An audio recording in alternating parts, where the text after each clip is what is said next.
Sejam bem-vindos ao Mundo na Zona, este espaço aqui no canal do Zona Curva, em que a gente fala sobre política internacional toda semana. Eu sou Giovana Branco, eu sou doutoranda em ciência política e especialista em política externa russa, e hoje eu tô aqui para falar sobre alguns acontecimentos que abalaram o sistema internacional desses últimos dias. Começando com a Alemanha, que será julgada na Corte Internacional de Justiça por contribuir com o genocídio causado por Israel ao povo palestino.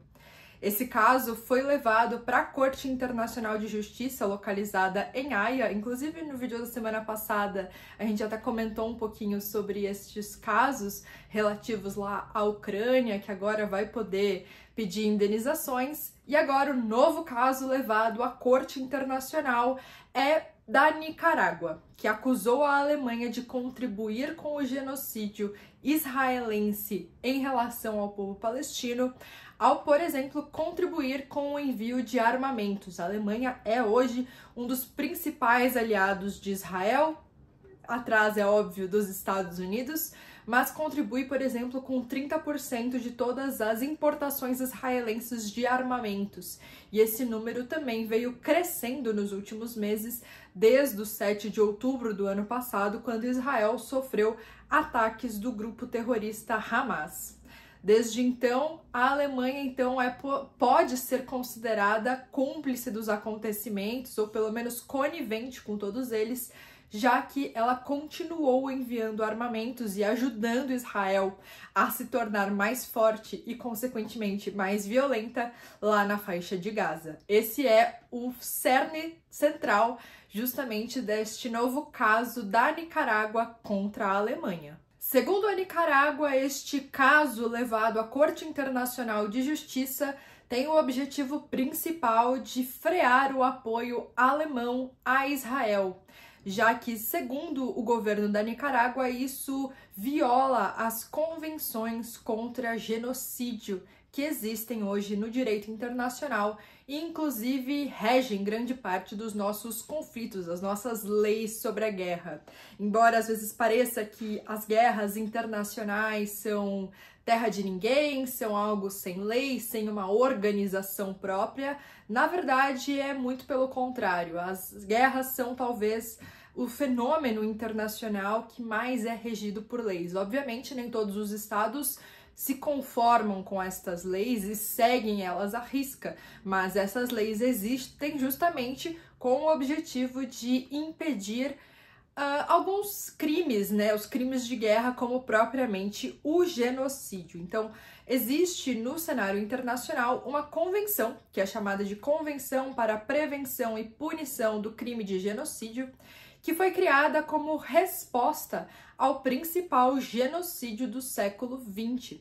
E aqui a gente está entendendo o genocídio como um crime sistemático de guerra que pretende atacar um povo de forma específica e centralizada, devido à sua etnia, à sua religião, a sua raça ou até mesmo a sua nacionalidade. Então, o genocídio é um crime de guerra centralizado contra uma população em específico, né? Um ator externo tem o objetivo de exterminar este grupo por conta de algumas dessas características que eu citei aqui.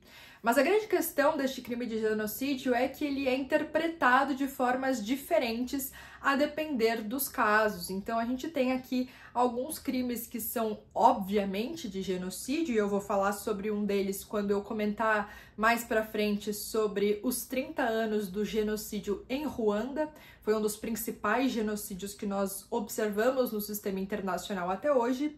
E a convenção em si veio justamente como uma resposta a um dos principais genocídios que nós temos na nossa história, com certeza o principal do século XX, que foi o Holocausto. Então, de novo, também um massacre sistemático de um povo, nesse caso judeus, devido à sua religião. Então, esta convenção foi criada ali no início das Nações Unidas, em 1948. A própria ONU nasce com o objetivo de prevenir outros conflitos armados. Nós já tínhamos passado ali naquele momento por 2 guerras mundiais E a ONU, então, como herdeira da Liga das Nações, uma outra instituição que não deu muito certo, que não teve adesão dos principais países, que precisava de consenso para funcionar, a ONU vem como esta atualização. E uma atualização que pretendia ser, naquele momento, mais democrática e também mais justa. Então, o princípio, por exemplo, de que todos os países deveriam concordar para que alguma medida fosse realizada, não existe na ONU. Na Assembleia Geral, por exemplo, não existe consenso. Todos os países têm um voto que tem o mesmo peso. A grande diferença da ONU é, de fato, o Conselho de Segurança, que mantém ali como um órgão que, de fato, precisa do consenso entre as grandes potências. Se uma delas, votar que não, existe ali o poder do veto, que o entendimento é, se as grandes potências não concordarem entre si, a chance de um conflito internacional em maior escala, como as 2 guerras mundiais que nós já passamos na nossa história, seria maior. Então, este é o cenário em que esta convenção para a prevenção e punição do crime de genocídio é criada. E hoje, mais de 150 países assinam esta convenção, inclusive, obviamente, ali a Alemanha, Israel e também a Nicarágua. Então, estamos falando de países que reconhecem a veracidade e a força dessa convenção. E ao assinarem essa convenção, no fundo, esses países se comprometem com aquelas leis do direito internacional, se comprometem, portanto, para prevenir e também punir estes crimes de genocídio. Mas como a gente já falou sobre alguns casos como esse, nem todos os países assinam esses tratados, essas convenções e de fato os seguem. A gente falou muito sobre os Estatutos de Roma, por exemplo, em que tanto Rússia quanto Ucrânia assinam e neste conflito armado que nós estamos vendo, eles de fato não seguiram a lei internacional à risca. Nesse caso da Alemanha, que vai ser agora levado, já foi na verdade levado para a Corte Internacional de Justiça, mas essa determinação da corte, o julgamento em si vai levar bastante tempo. A arguição central da Nicarágua é que a Alemanha, ao apoiar Israel enviando armamentos, principalmente, e aumentando este envio desde o 7 de outubro do ano passado, falhou em prevenir que houvesse esse genocídio contra os povos palestinos. A grande questão e a grande dificuldade dessa arguição da Nicarágua será, primeiro, culpar Israel por genocídio, sendo que Israel não está participando ativamente deste caso levado à Corte Internacional, e também, de alguma forma, provar por meios argumentativos que a Alemanha falhou em prevenir este genocídio, que a Alemanha é quase como cúmplice deste crime ao enviar armamentos para Israel, que por sua vez são utilizados para cometer este crime. Esse caso levado pela Nicarágua é fortemente baseado num caso que a gente também já falou aqui no Mundo na Zona, que foi o caso levado pela África do Sul em janeiro deste ano contra o próprio Estado de Israel, alegando que o que estava acontecendo na faixa de Gaza era sim um crime de genocídio. Este caso já está lá na Corte Internacional e Israel eventualmente será julgada. Nós já temos ali então o desenvolvimento deste caso. E até o que a gente percebeu até então é que a Corte reconhece que não necessariamente tudo que está acontecendo ali é genocídio, mas que alguns atos israelenses poderiam ser enquadrados neste crime, que é o crime de genocídio. Isso já foi delimitado pela Corte Internacional de Justiça e, eventualmente, Israel, então, sofrerá algum tipo de punição devido a estes crimes. Então, a Nicarágua se baseia fortemente neste caso da África do Sul, e também nesta decisão prévia da Corte Internacional de Justiça, para agora também levar este caso de tabela para a Alemanha. A grande questão é que a Nicarágua também está culpando um estado específico como a participação deste crime, mas, de novo, a Alemanha é, sim, um aliado importante de Israel, mas não é o único. Então, abre de alguma forma este precedente, a depender da decisão da Corte Internacional, para culpar de tabela todos os países que de alguma forma ajudaram Israel, sobretudo em termos militares, como cúmplices deste crime de genocídio, ao falharem em impedir que o genocídio contra os povos palestinos acontecesse. Existe também uma outra dificuldade deste caso da Nicarágua dar certo e eventualmente a Alemanha ser julgada por conta do próprio caráter da Nicarágua, né? A Nicarágua é um país que é uma ditadura de certa forma, então está ali ranqueada nos índices de democracia, por exemplo, como um país autoritário, próximo, por exemplo, aos índices da Rússia. Muito diferente da África do Sul, que é um país democrático e por isso conta com maior legitimidade no sistema internacional. Então é muito diferente, sim, em termos discursivos e argumentativos, quando a África do Sul leva este caso para a Corte Internacional e quando a Nicarágua também leva este outro caso para a Corte Internacional de Justiça. Isso não quer dizer que a lei não se aplique a todos. A lei internacional se aplica igualmente a todos os estados que a reconhecem, mas apenas quer dizer que, em termos de argumentação, a Nicarágua vai contar com mais dificuldades do que a África do Sul contou, porque, de novo, a África do Sul conta com esta legitimidade maior em relação a estes casos. Eu acho que é necessário dizer que, com tudo isso em mente, com todo este cenário, essas dificuldades e também estes argumentos levados pela Nicarágua, não quer dizer que não exista de fato um precedente para este caso existir. Como a lei vale para todos, como eu comentei aqui, todos os estados reconhecem essa convenção, reconhecem a existência do direito internacional, estão de alguma forma aptos a serem julgados por este mesmo direito, a gente pode, de fato, olhar para a Alemanha como um desses países que realmente segue 2 pesos e 2 medidas. Então, a Alemanha, nesses últimos anos, vem olhando muito fortemente, por exemplo, para o conflito na Ucrânia, vem julgando fortemente a Rússia pelos crimes cometidos e também os países que apoiam a Rússia nesses ataques que ocorrem atualmente na Ucrânia. A Alemanha vem sendo um dos principais países a argumentar que a Rússia comete sim crimes de guerra ali e que os países aliados estão envolvidos. E ao mesmo tempo a Alemanha quase que não enxerga o que acontece na Palestina. Então a Alemanha tem ali uma posição extremamente delicada, porque ela de fato abre um precedente para que isso seja julgado. Por que na Ucrânia isto é um crime de guerra e na Palestina isto não seria um crime de guerra? A Alemanha também tem uma outra posição que é bem delicada, que é o seu apoio a Israel. Então, desde 1948, quando a ONU é criada e a Alemanha começa a passar ali por uma transformação doméstica, mas a gente vai observar essa característica principalmente ali no final da Guerra Fria, com a reunificação alemã, o Estado alemão passou a ter, dentro das suas características, essa característica de ser um apoiador de Israel, quase como que assumindo a sua culpa histórica pelo Holocausto e tentando de alguma forma reparar este erro. Então a Alemanha, desde o final da Guerra Fria, é um forte apoiador da existência do Estado de Israel e também do seu fortalecimento, porque entende que o Estado de Israel existe hoje muito por conta do Holocausto que foi gerado justamente pelos alemães nazistas durante ali a Segunda Guerra Mundial.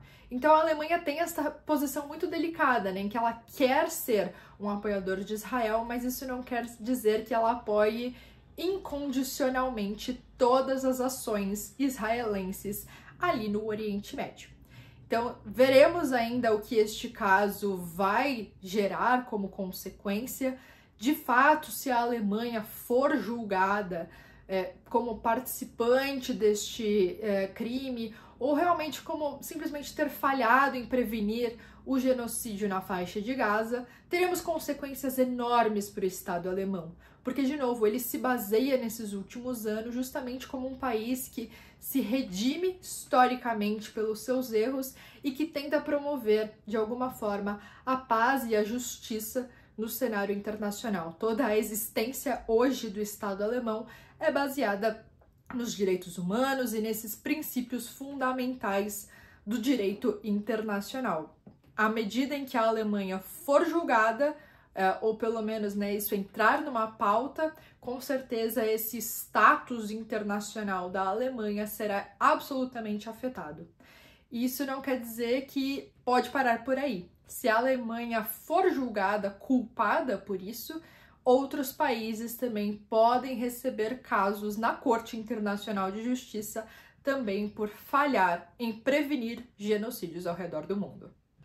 Já que estamos falando sobre o crime de genocídio, eu gostaria de falar também sobre os 30 anos do genocídio em Ruanda.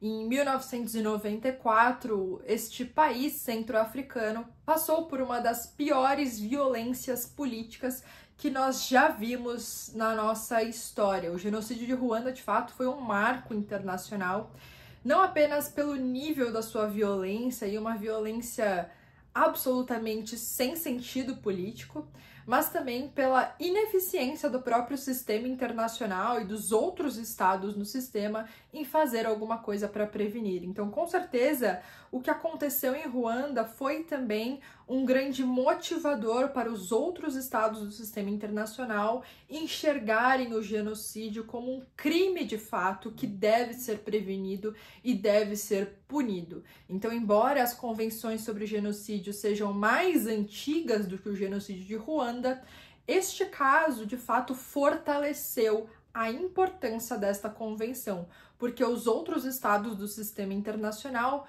observaram que o perigo de haver genocídios ao redor do mundo ainda era muito latente, não era mais algo ali restrito do Holocausto, não era mais algo restrito daquele período da história da humanidade, mas que a gente ainda corria, sim, este risco de vermos outros massacres tão violentos, tão cruéis, como esse que aconteceu em Ruanda.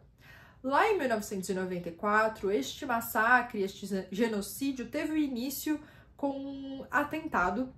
O avião do presidente da Ruanda, na época, caiu e os Hutus que estavam no poder culparam outro grupo étnico, os Tutsis, dizendo que foram extremistas Tutsis que causaram a queda deste avião e, portanto, deveriam ser retaliados.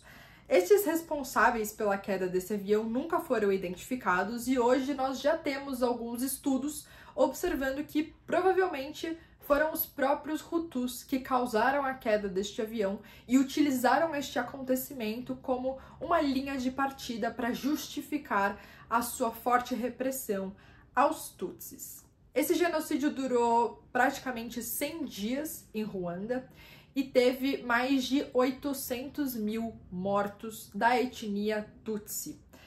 É um crime de ódio motivado pelo próprio Estado. Nós temos vários registros de propagandas estatais que foram veiculadas sobretudo pelo rádio, que era o principal meio de comunicação em Ruanda naquele período, que de alguma forma vinculavam narrativas extremamente pejorativas em relação à etnia Tutsi. Até então, é necessário dizer que essas etnias conviviam de forma mais ou menos pacífica em Ruanda. Não havia, de fato, uma guerra étnica antes destes momentos no país. Mas, desde 94, então, nós temos este incremento da própria máquina estatal que fomentou uma narrativa de inimizade interna, de ameaça em relação aos Tutsis, dizendo nessas propagandas de rádio que eles eram perigosos, que eles roubariam o país, que eles queriam ser extremistas e outras coisas mais, o que de fato motivou algum tipo de apoio da população Hutu contra este massacre dos Tutsis. Nesse período também foram veiculadas a associação de características físicas desta etnia Tutsi com este grupo étnico e, portanto, isso era uma justificativa natural para identificar quem fazia ou não parte dessa etnia e, portanto, quem seria ou não alvo deste massacre. Simplesmente pela característica étnica, física, né? Então não havia de fato uma grande definição de quem fazia parte de uma ou de outra etnia, mas essas características físicas foram utilizadas como justificativa central para esta identificação. No geral, na história de Ruanda, nós vemos que Tutsis e Hutus, na verdade, vinham, né, de classes sociais diferentes e não necessariamente de grupos étnicos diferentes. E que ao longo do tempo eles foram adquirindo algumas características físicas distintas, muito por conta da sua qualidade de vida distinta também, do tipo de vida que eles levavam. E isso, de novo, ao longo de muito tempo, acaba por criar estas características e se desenvolver, portanto, neste grupo étnico alternativo. E isso foi utilizado como uma justificativa naquele momento para realizar este genocídio que, de novo, matou mais de 800 mil pessoas em 100 dias. Foi algo que, de fato, marcou a história de Ruanda, até hoje marca muitas famílias. Nós estamos falando de um evento que aconteceu há apenas 30 anos, então muitos dos sobreviventes continuam vivos e ainda tem muitas histórias para contar sobre este período. E não só marcou a história de Ruanda em si, mas também de todo o continente africano, que vivenciou aquilo junto com Ruanda, e também de todo o sistema internacional, que passou a entender o crime de genocídio como algo de fato mais elevado, mais importante para ser prevenido no sistema internacional.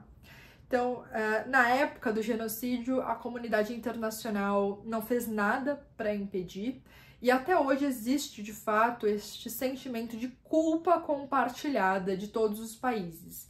Nestas cerimônias agora, em 2024, para, de alguma forma, relembrar os 30 anos do genocídio, tanto o presidente dos Estados Unidos, Joe Biden, quanto o presidente francês, Emmanuel Macron, disseram falas muito parecidas, né? Que os seus países foram incapazes de impedir que o genocídio acontecesse. Não por falta de capacidade em si, mas principalmente por falta de interesse naquele momento, né? De intervir num país africano e de impedir que essas violências acontecessem.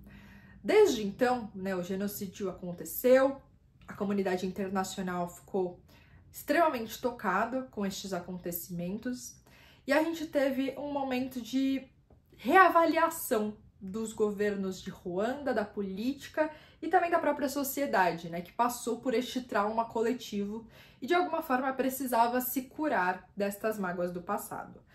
O partido principal, que é o Frente Única de Ruanda, fez um projeto de tornar Ruanda um caso de sucesso. E desde então, né, faz aí alguns 30 anos que este partido está ali à frente do governo e vem refazendo as bases da sociedade de Ruanda, justamente para tentar colocar para trás estas inimizades, essas desconfianças entre esses grupos e tornar Ruanda um país com uma sociedade de fato mais coletiva.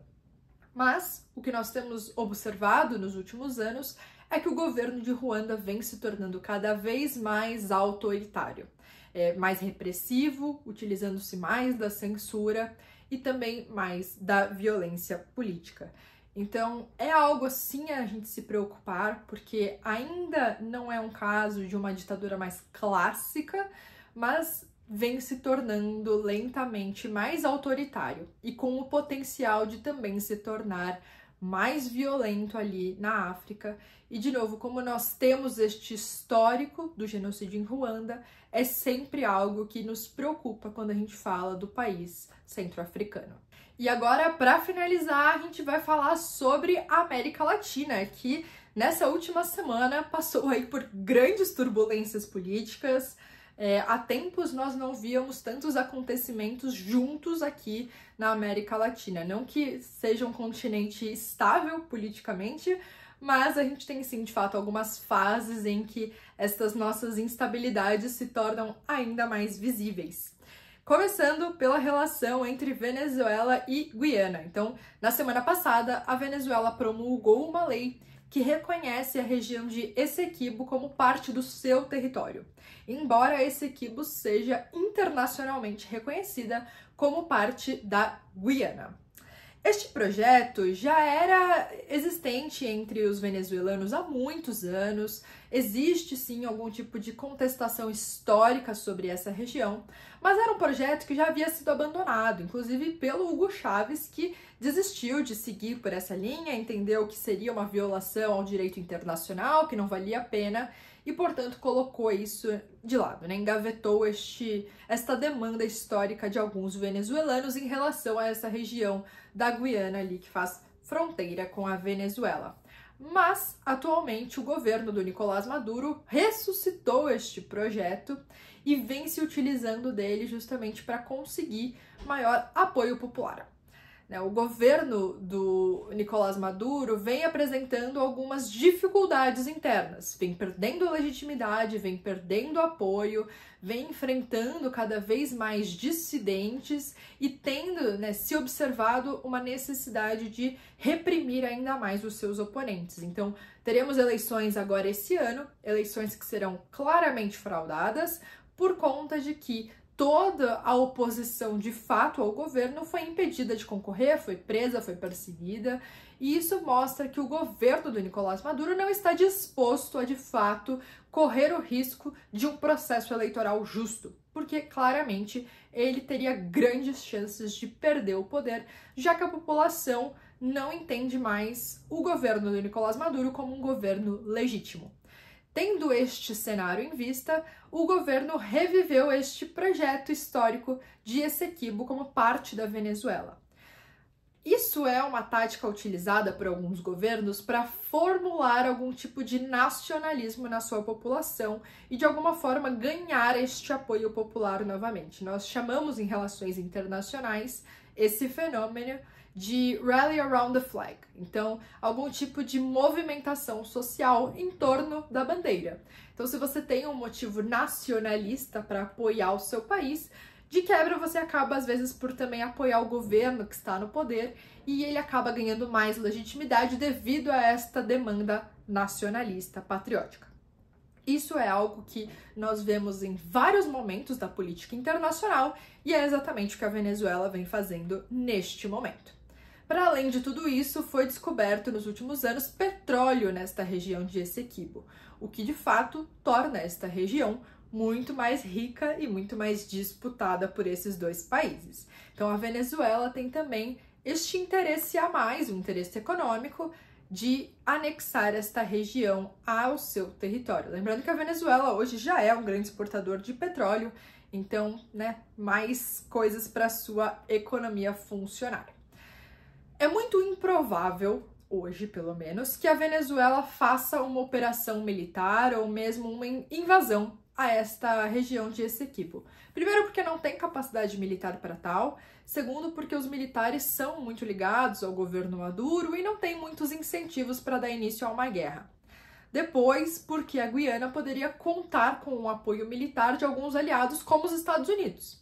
Os Estados Unidos têm ali naquela região empresas petrolíferas que estão explorando o petróleo. E, portanto, tem um interesse ali nacional norte-americano em manter esta região estabilizada em relação ao governo da Guiana. É interessante notar que o Brasil teve muito pouco a falar sobre estes acontecimentos. Nós já temos observado há algum tempo uma grande dificuldade do governo Lula em manter relações estáveis com o governo do Nicolás Maduro. Embora o Lula, por muitas falas, de alguma forma se aproxime do governo Maduro, reconheça a sua legitimidade e até faça mesmo pouco caso com as violações dos direitos humanos que acontecem na Venezuela sabidamente, ele ainda assim não foi capaz de ser um interlocutor viável para dissuadir o governo Maduro de violar o direito internacional. E para além dessa dificuldade com a própria Venezuela, existe também uma dificuldade com a Guiana, já que a Guiana, nesta situação de instabilidade, de perigo e de ameaça à sua própria soberania nacional, ela não recorre ao Brasil como uma potência regional capaz de dirimir conflitos entre os pares, mas ela recorre sim aos Estados Unidos, mostrando que ainda há sim uma forte influência norte-americana aqui na América Latina e que o Brasil, portanto, ainda não consegue se colocar como este ator consensual de maioria regional, né? O Brasil ainda não é esta potência regional que se pretende ser nos fóruns internacionais. Então, ainda temos aqui este cenário, né, em que existe essa disputa agora se tornou ainda mais clara, mas ainda não escalou para um conflito mais violento entre estas duas partes. E o Brasil, no meio disso, mostra o quanto não tem protagonismo regional aqui na América Latina. E para finalizar o vídeo de hoje, eu vou falar sobre as relações rompidas entre México e Equador. A Embaixada do México no Equador foi invadida pela polícia equatoriana e desde então o México rompeu relações diplomáticas com o governo. No geral, os países respeitam as embaixadas dos outros países no seu território como parte do território estrangeiro. Então, a Embaixada dos Estados Unidos, por exemplo, aqui no Brasil, é reconhecida como território norte-americano de soberania dos Estados Unidos. Então, o Brasil não interfere naquele espaço em específico. Isso acontece, obviamente, em todas as embaixadas, em todos os países do mundo. Existe esse princípio internacional de respeito às embaixadas. E na Embaixada do México no Equador, abrigava-se o ex-vice-presidente do Equador, o Jorge Glass, que havia sido condenado por corrupção. Ele foi condenado a 6 anos de prisão por receber propina da Odebrecht, que foi um caso, inclusive, que, né, juntou ali vários países do mundo, a América Latina em principal, e ele já havia sido condenado e teria sido recebido na Embaixada do México com algum tipo de refúgio, um asilo político.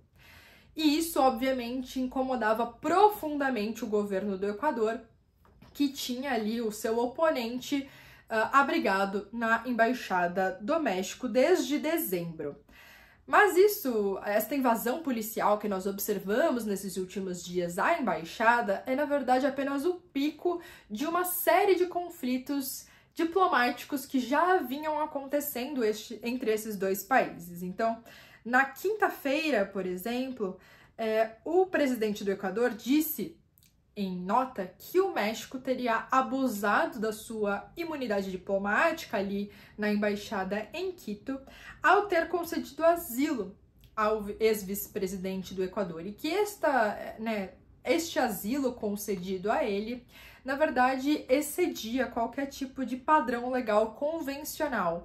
Então, que, na verdade, essa atitude do México era uma provocação ao governo do Equador porque não tinha bases legais suficientes para se sustentar. Na sexta-feira, o México, além de abrigar o Jorge Glass na sua embaixada, também concedeu, de fato, o asilo político a ele no México. E isso foi, de fato, a gota d'água para permitir esta invasão da polícia. Então, também na sexta-feira, a polícia do Equador invadiu a Embaixada do México e prendeu o Jorge Glass. A gente tem também o México, que recentemente questionou a legitimidade das últimas eleições presidenciais no Equador, o que de novo também mostra o quanto que estes dois países estavam se desentendendo diplomaticamente já nos últimos meses. Então, não era necessariamente uma grande novidade, não foi só por conta desta concessão de asilo político ao Jorge Glass, né? Mas sim este acúmulo de coisas. E o Equador, como resposta, ordenou que o embaixador do México se retirasse do país e declarou que ele era persona non grata no território do Equador. Então, nós temos aqui claramente uma crise diplomática que se agrava. Pela Convenção de Viena das Relações Diplomáticas, assinada em 1961, embaixadas de outros países são percebidas como santuários políticos. Então, de fato, a polícia do país hospedeiro não poderia, ou pelo menos, invadir este local sem que o corpo diplomático daquela embaixada permitisse a sua entrada. E isso é respeitado internacionalmente, por todos os países. São poucos os casos em que existe esse tipo de invasão às embaixadas, ou violação deste status de santuário, e normalmente elas acontecem quando os governos que recebem essas embaixadas são governos ditatoriais ou militares, né? No geral, existe esse respeito mútuo entre as partes de que as embaixadas seriam quase que imunes. Então, o Equador, ao invadir a Embaixada do México em Quito e prender o Jorge Glass, claramente viola o direito internacional e se coloca ali como um Estado, né, que é um violador. Então, mesmo que o Equador tivesse algum tipo de argumento para realizar esta ação, ainda assim, internacionalmente, será visto como um violador do direito internacional, alguém que fez algo que não deveria ser feito. O México, então, declarou que vai fazer uma apelação à Corte Internacional de Justiça e também nós tivemos algumas outras consequências. De novo, isso aqui foi entre México e Equador, que cortaram relações, mas também a Nicarágua também declarou que vai cortar relações diplomáticas com o Equador, o que mostra ali que existiu, né, no cenário aqui da América Latina um certo desconforto entre esses países. Segundo o governo da Nicarágua, eles disseram que a prisão do Jorge Glass por meio desta invasão da Embaixada do México foi uma barbárie política neofascista e por isso estaria cortando relações com o governo do Equador. O Brasil ainda se pronunciou muito pouco a respeito. No geral, os países do sistema internacional condenaram o Equador por esta atuação, mas ainda vamos acompanhar todos os resultados desta invasão e deste corte, né, dessa suspensão de relações diplomáticas entre os países aqui na América Latina. Espero que vocês tenham gostado do vídeo de hoje. Se tiverem qualquer dúvida sobre estes assuntos, comentem aqui embaixo. Muito obrigada e até o próximo vídeo.